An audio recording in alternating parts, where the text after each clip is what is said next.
संगठन की ताकत एकता में है। बिखरे रहे तो अस्तित्व खतरे में पड़ेगा, एकजुट रहे तो भविष्य निखर जाएगा। किसी भी कार्य की सफलता के लिए एकजुट होना बहुत ही आवश्यक है। संगठन की शक्ति ही सर्वोत्कृष्ट शक्ति है और ये संगठन भारत को महान बनाते हैं। हम बात कर रहे हैं एक ऐसे ही संगठन यानी पैगाम के बारे में, जिसकी पिछले दिनों दिल्ली के विनोबापुरी स्थित वाल्मीकि मंदिर में एक मीटिंग आयोजित की गई, जिसमें दिल्ली एनसीआर के पैगाम के कार्यकर्ताओं ने हिस्सा लिया। इस मीटिंग में नवंबर 2021 में हुए कार्यक्रम की समीक्षा की गई। साथ ही साथ 2022 में अगस्त सितंबर में दिल्ली के तालकटोरा स्टेडियम में कार्यकर्ता सम्मेलन व साल के अंत में रामलीला मैदान में बहुजनों का एक बड़ा कार्यक्रम करने की योजना पर भी चर्चा की गई। इस कार्यक्रम में सभी वक्ताओं ने अपने अपने विचार रखे। बदल के जाएंगे तो हमारे बारे में सोचेंगे, इसलिए हम सामाजिक परिवर्तन करना चाहते हैं, सोच बदलना चाहते हैं। और मैं केसर साहब को ये वचन देता हूँ कि 30 से 50 वर्ष बढ़ने की जिम्मेदारी मैं लेता हूँ और इससे आगे क्या होगा। इसी बीच कार्यक्रम में आए पैगाम के कार्यकर्ताओं से खुला मंच ने बात की। आज जो प्रोग्राम हमने विनोबापुरी वाल्मीकि मंदिर में रखा है, ये पैगाम का 18-19 दिसंबर को महाधिवेशन हुआ था। तो हम चाहते हैं कि जिस प्रकार सामाजिक परिवर्तन के लिए जागरूकता फैला रहे हैं, तो हम एक बड़ा अधिवेशन करना चाहते हैं और यह अधिवेशन हम चाह रहे हैं कि ये रामलीला मैदान में हो, ताकि अधिक से अधिक बहुजन इसको देखें और समझें, क्योंकि हमें प्रचार प्रसार करना ज़रूरी है।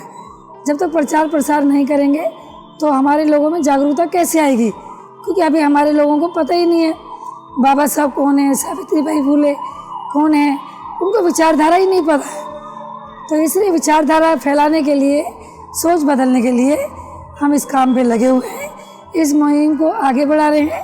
पैगाम एक संदेश है और हम सामाजिक परिवर्तन क्यों करना चाहते हैं? हम ये चाहते हैं कि मानव को उसके मानवीय मूल्य मिले, सम्मान मिले उसे, क्योंकि आज भी वो गुलामी की जंजीरों में जी रहा है। भले ही बहुजन कहते हो कि हम आज़ाद हो गए, आज़ाद नहीं हुए, आज भी हम मानसिक गुलाम हैं और मानसिक गुलाम हैं यहाँ की समाज की ऊंच नीच की सामाजिक व्यवस्था के। तो इसलिए इस व्यवस्था को नष्ट करने के लिए हमने ये मुहिम चला रखी है और इस मुहिम को आगे बढ़ाने के लिए एक बड़ा अधिवेशन करना चाहते हैं। Thank you very much. मेरा नाम गीता रानी है, मैं बुराड़ी से हूँ। पैगाम जो एक गैर राजनीतिक संगठन है, इसको चलाने के लिए और इसको आगे बढ़ाने के लिए हमारा जो मेन कार्यकर्ता मोटिव है वो इकट्ठे एकत्रित होके, और जो अभी पीछे हमारा महाधिवेशन प्रोग्राम हुआ था उसकी रूपरेखा चलाने के लिए और बताने के लिए कि क्या क्या उसमें उद्देश्य हुए हैं, किस किस विषय पे प्रोग्राम हुआ और हमारे बहुजन समाज भाइयों के लिए ये प्रोग्राम चल रहा है। और क्योंकि हमारे बहुजन समाज जाति प्रथा में बटे हुए हैं और हम चाहते हैं कि जाति प्रथा में, इसीलिए मुहिम ये चलाई गई है पैगाम की, कि हमारे बहुजन समाज के भाई, माता पिता और सभी बहुजन समाज समझें कि ये हम एक ही हैं, एक ही माँ के पुत्र हैं, एक ही माँ की औलाद हैं और हमें एक ही छतरी के नीचे आना होगा। और ये आना ही लाजमी है, नहीं अगर नहीं आए तो हम जैसे कल बटे हुए थे ऐसे आज भी बढ़ते हुए चले जाएंगे और इससे आने वाला समय भी बहुत हम लोगों के लिए बहुत बुरा आ रहा है, क्योंकि आज भी परिस्थितियां बहुत ख़राब हैं। और अभी हम एक प्रोग्राम करने के लिए अभी सुचारू रूप से सोच समझ रहे हैं, मतलब यहाँ पे मीटिंग जो बुलाई गई है इसीलिए कि बुलाई गई है ताकि आगने वाले प्रोग्राम के लिए और उसके विषय में जानकारी दी जाए और बताई जाए, अपने बहुजन समाज को बताया जाए और उनको जागरूक किया जाए। मैं प्रकाश यादव पैगाम का एक कार्यकर्ता हूँ और अभी 18-19 दिसंबर का कार्यक्रम हमने 2021 में किया था और वो इसीलिए किया था कि जो हमारा 90% का समाज है, बहुसंख्यक समाज है जिसको बहुजन समाज कहते हैं, वो सभी को एक साथ एक प्लेटफॉर्म पर लाकर पूरे देश को एकता के सूत्र में बांधना है और हमें अंबेडकर और फूले का ये भारत बनाना है।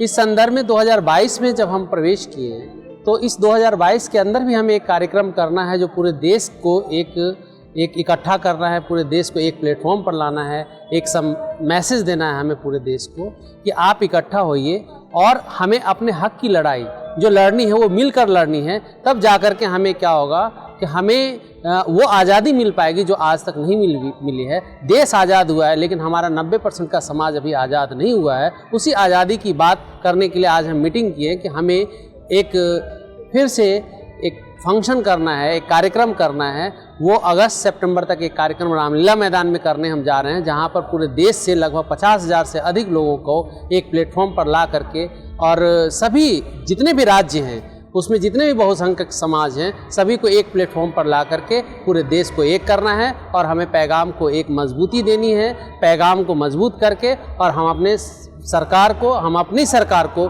लेकर के आना है। और शिक्षा को खास करके हमारा पैगाम का एक मैसेज है कि हमें जो बहुसंख्यक समाज जो अभी पिछड़ा हुआ है, वो शिक्षा में पिछड़ा हुआ है, उसको मजबूत बनाना है और देश की ताकत बनानी है और हर पैगाम को भारत बनाना है। मैं सत्यपाल कटारिया बोल रहा हूं और दिल्ली के साउथ वेस्ट दिल्ली में नजफगढ़ में रहता हूं। आज का जो ये प्रोग्राम यहाँ रखा गया है, ये पैगाम कार्यकर्ताओं के लिए रखा गया है। ये मीटिंग बुलाई गई है। इसका उद्देश्य ये है कि हमारा जो अभी महाअधिवेशन करने जा रहे हैं, अब की बार वो जो हमारा महाअधिवेशन सितंबर में करने का विचार है, तो हम सभी साथियों को जो है इसमें आमंत्रित किया है और ये है जानकारी दी है कि सभी साथी अपना प्रयास करें और इस प्रोग्राम को सक्सेस बनाने के लिए अपनी तरह हर तरह से कोशिश करें।